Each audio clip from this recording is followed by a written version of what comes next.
Begin with fresh, cold milk. Fill the milk jug to just below the spout position. Position the steam wand over the drip tray and turn the dial to steam.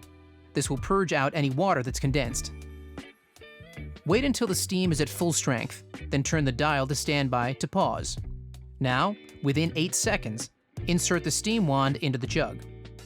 You're looking for 1 to 2 centimeters below the surface of the milk. Move the dial to the steam position and keep the tip of the steam wand just under the surface of the milk until the milk is spinning clockwise, producing a whirlpool effect. With the milk spinning, slowly lower the jug to keep the steam tip just underneath the surface of the milk. This will introduce air into the milk.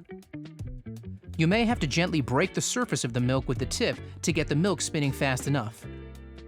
Keep the tip at or slightly below the surface while continuing to maintain the whirlpool. Texture the milk until sufficient volume is obtained. The milk is at the correct temperature, 140 to 150 degrees Fahrenheit, when the jug is hot to touch. Once the desired temperature is reached, move the steam dial to the vertical position before taking the wand tip out of the milk. Set the jug to one side. Wipe the wand and tip with a damp cloth. Position the steam tip above the drip tray and turn the steam dial to purge any residual milk for a few seconds before returning it back to the vertical position. Tap the jug on the bench to collapse any bubbles. Now, you are ready to create latte art.